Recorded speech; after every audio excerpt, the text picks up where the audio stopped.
বাংলাদেশের উত্তর পশ্চিমাঞ্চলের অন্যতম গুরুত্বপূর্ণ জেলা হচ্ছে সিরাজগঞ্জ জেলা। তাঁত শিল্পে এই জেলাকে বিশ্বের দরবারে পরিচিত করেছে।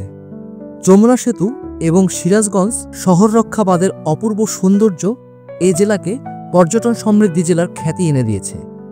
সিরাজগঞ্জের দর্শনীয় স্থানগুলোর মধ্যে একটি অন্যতম প্রত্নতত্ত্ব নিদর্শন হচ্ছে নবরত্ন মন্দির।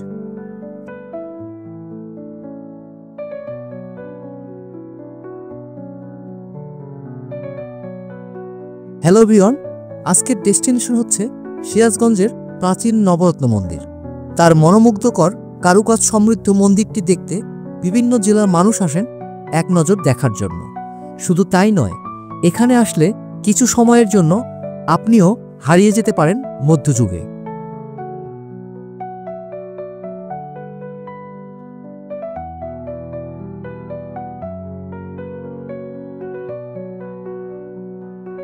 এই নবরত্ন মন্দিরটি সশরীরে দেখতে হলে আপনাকে যেতে হবে সিরাজগঞ্জ জেলার উল্লাপাড়া উপজেলার হাটিকুমরুল গ্রামে। আর সময়ের অভাবে না যেতে পারলে আমি বলবো আমার সাথে ভার্চুয়ালি একবার যাওয়ার জন্য। আজকে এই মন্দিরের আদ্যপান্ত আপনাদের মাঝে শেয়ার করব এবং ঘুরে ঘুরে দেখাবো। তাহলে চলুন কথা না বাড়িয়ে শুরু করা যাক।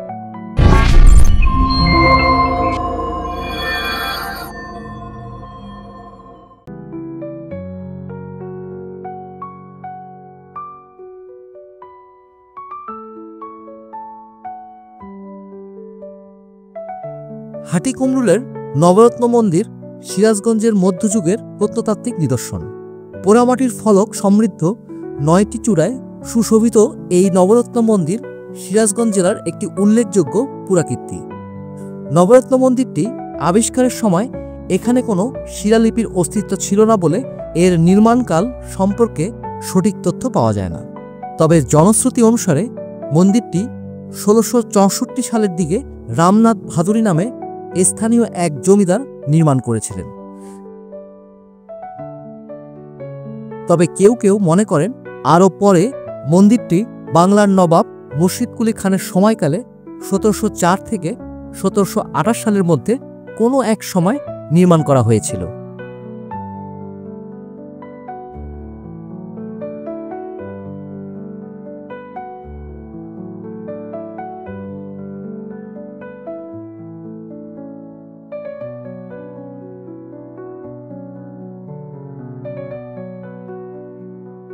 জানা যায় হাটিকুমরুল গ্রামের বাসিন্দা মুর্শিদাবাদের নায়েবে দেওয়ান রামনাথ ভাদুরী দিনাজপুরের কান্তনগর মন্দিরের অনুকরণে এটি নির্মাণ করেন। সিরাজগঞ্জে কালের সাক্ষী হয়ে আজও দাঁড়িয়ে আছে নবরত্ন মন্দির। প্রায় 500 বছরের পুরনো প্রত্নতাত্ত্বিক নিদর্শন উল্লাপাড়া উপজেলার হাটিকুমরুলের এই নবরত্ন মন্দির। মূল মন্দিরের আয়তন 15 বর্গমিটারও বেশি। নবাব মুর্শিদকুলি খানের শাসনামলে রামনাথ নামক জমিদার মতান্তরে তহসিলদার এই মন্দির নির্মাণ করেন। দুই পাশের ধান ক্ষেতের বুক চিরে যেখান থেকে ছোট্ট একটি মেঠো পথ আঁকাবাঁকা, সেই পথের ধারেই পোড়ামাটির কাব্যে গাথা অনন্য এক প্রত্নতাত্ত্বিক নিদর্শন।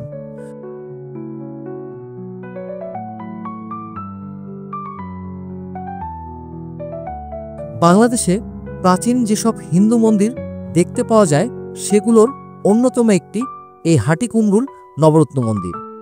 3 তলা বিশিষ্ট এই স্থাপনার উপরের রত্ন বা চূড়াগুলো প্রায় ধ্বংস হয়ে গেছে। মূল মন্দিরের বারান্দায় 7টি ও ভিতরের দিকে 5টি প্রবেশপথ আছে। দ্বিতীয় তলায় কোনো বারান্দা নেই। হাটিকুমরুল নবরত্ন মন্দির 3 তলা বিশিষ্ট। এখানে আলাদা আলাদা কক্ষে 9টি বিগ্রহ রয়েছে, তাই নবরত্ন মন্দির হিসেবে পরিচিতি পায়। পুরো মন্দিরের বাহিরের দিক পোড়ামাটির অলঙ্কারে ঢাকা। এসব অলঙ্করণে ফুটিয়ে তোলা হয়েছে নানান দেবদেবীর মূর্তি, লতাপাতা ইত্যাদি। 3 তলা মন্দিরের মূল চূড়া 9টি। মন্দিরের প্রবেশপথ পূর্ব দিকে, কুঠুরির উত্তরে উপরে ওঠার সিঁড়ি। ভিতর থেকে মূল ভবনের উপরের ছাদ গোলাকার গম্বুজে আচ্ছাদিত। মন্দিরের কেন্দ্রীয় কক্ষ বা উপাসনা কক্ষের ঠিক উপরে একই আকৃতির আরও একটি কক্ষ রয়েছে এবং সেই কক্ষের চারদিকে বারান্দা রয়েছে। এটা আকারে অপেক্ষাকৃত ছোট এবং উপরের গম্বুজ আকৃতির আরও একটি ছাদ রয়েছে।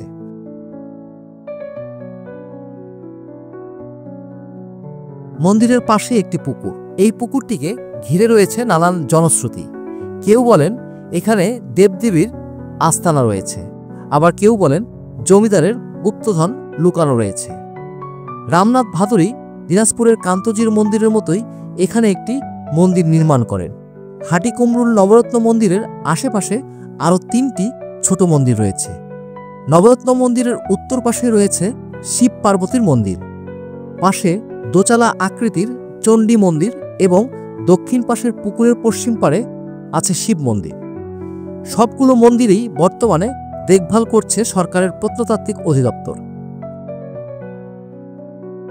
কালের বিবর্তনে জমিদারি প্রথা বিলুপ্ত, দেশ বিভাগ ও রাজনৈতিক পট পরিবর্তনে হারিয়ে যায় জমিদারের পূর্বপুরুষরা। যুগ যুগ ধরে কালের সাক্ষী হয়ে ঝোপঝাড় বুকে নিয়ে লুকিয়েছিল এই নবরত্ন মন্দির। স্বাধীনতার পরবর্তী সময়ে দেশের প্রত্নতাত্ত্বিক বিভাগ ঐতিহ্যের এই নিদর্শন খুঁজে বের করেন। এটি উপজেলার হাটিকুমরুল গ্রামে অবস্থিত বলে একে হাটিকুমরুল নবরত্ন মন্দির নামে ডাকা হয়। তবে স্থানীয়ভাবে এটি দোলমঞ্চ নামেও পরিচিত। এটা আর্কোলজি ডিপার্টমেন্ট বগুড়া রংপুরের নেতৃত্বে এটা আছে, তাদের নিয়ন্ত্রণে আছে। এখানে দোতলা 3তলার সংস্কার হয় নাই, নিচতলায় সংস্কার করা হয়েছে, দোতলা 3তলা বাদ আছে। এটা সংস্কার হইলে হয়তো এক সময় একে হিন্দু সম্প্রদায়ের লোকজন, যেরকম কান্তজির মন্দির ওই অনুকরণে এটা করা হয়েছিল, ওই অনুকরণে এখানে পূজা অর্চনা হওয়ার সম্ভাবনা আছে আর কি।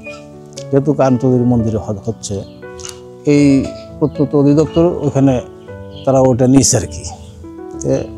এখন এখানে পরিবেশ ওইরকম নাই, তবে পর্যটকরা আসে, দেশি বিদেশিরা পর্যটকরা আসেন, দেখেন। ঈদের দিন 6টা-7টা দিন খুব জাঁকজমকপূর্ণ অবস্থায় থাকে এখানে, মানুষজনের ভিড়। আর তারা দীর্ঘ সময় এখানে বসে বিভিন্ন ধরনের গল্প গুজব করে মানে থাকে তারা।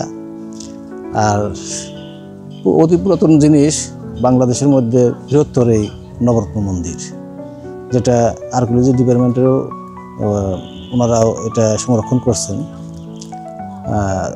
বিভিন্ন হিস্টোরি তাদের কাছেও আছে। আমরা এমনি ঘুরতে ঘুরতে এসে জানতে পারি যে এখানে ওই বারান্দা দিয়ে বা উপরে 9টা মঠ ছিল, মঠগুলো বিলীন হয়ে গেছে, এখন সংস্কার করতেছে। অর্থের অভাবে সে সংস্কার হচ্ছে না, তো কোনো বরাদ্দ নাই। যার পরিপ্রেক্ষিতে ওই 4টা মঠ নির্মাণাধীন, এটা মানে অবহেলিত আছে। আর এইখানে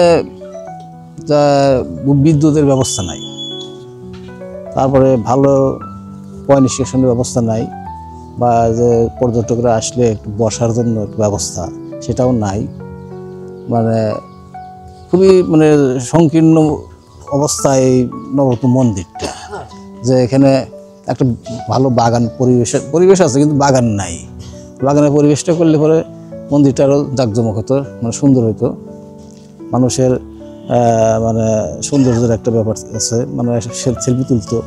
এখানে আমাদের দাবি যে ঊর্ধ্বতন কর্মকর্তা সহ ধর্ম মন্ত্রণালয় যেহেতু নিয়ন্ত্রণ করে এই বিষয়গুলা, আমাদের দাবি যে এই মন্দিরটার পূর্ণ সংস্কার সহ এখানে হিন্দুদের জন্য পূজা অর্চনা করার জন্য একটা সুযোগ সুবিধা যদি করে দেন, তাহলে অত্র এলাকার হিন্দু বা সিরাজগঞ্জ জেলা সহ বাহিরে যারা জানে ইতিহাস, তারা এখানে এসে ওই পূজাটা অনুভব করতো, দেখতো।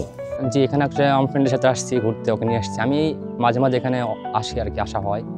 স্কুল লাইফে একদম মানে ফার্স্ট টাইম আসছিলাম তখন এরকম ছিল না আর কি, আশেপাশে এরকম যে প্রাচীর দেখছেন ছিল না কিছু। তো সরেজমিনে আশেপাশের লোকজনকে জিজ্ঞেস করছিলাম, পরবর্তীতে যখন আসি তারা বললো যে এখানে পরবর্তীতে আপনার ফরাসি কিছু সংস্থা ছিল, তারা নাকি এখানে আসার পরে এখানে ওরা বাকিটা মানে এই ডোনেট করে, রাস্তাঘাট সহ আশেপাশে দেখতেছেন সব কিছু করে দিয়ে গেছে আর কি।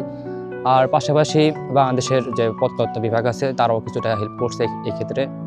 এই তো।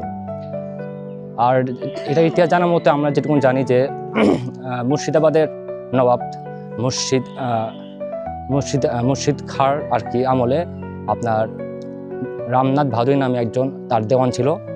তিনি আর কি একটা দিনাজপুর সহ এটা পুরোটা তাকে দেওয়া হয় রক্ষণাবেক্ষণের জন্য। তো তিনি এইটা নির্মাণ করেন আর কি 1760 থেকে 7 সাল থেকে 1728 খ্রিস্টাব্দের মধ্যে এটা নির্মাণ করা হয়, প্রায় 450 বছর হবে আর কি। বাংলাদেশের আবিষ্কৃত নবরত্ন মন্দির সমূহের মধ্যে এটি সবচেয়ে বড়। পর্যটকদের উপযোগী পরিবেশ সৃষ্টি করতে পারলে ধর্মীয় ভক্তবৃন্দের সুবিধাসহ এই মন্দিরটি আরও হতে পারে দেশের অন্যতম পর্যটন কেন্দ্রের মধ্যে অন্যতম। ঢাকা থেকে বগুড়াগামী যে কোনো বাসে চড়ে হাটিকুমরুল নেমে 1 কিলোমিটার দূরে নবরত্ন মন্দির থেকে ঘুরে আসতে পারবেন। বন্ধুরা, নবরত্ন মন্দির নিয়ে এটি ছিল আমাদের আজকের ভিডিও। যদি ভিডিওটি ভালো লাগে তাহলে আমার চ্যানেলটি অবশ্যই সাবস্ক্রাইব করে বেল আইকনটি অন করে দেবেন। আশা করি ভিডিওটি আপনার সহায়ক হবে। দেখা হচ্ছে নতুন কোনো জায়গায়। সে পর্যন্ত ভালো থাকবেন, সুস্থ থাকবেন এবং আমাদের পাশেই থাকবেন।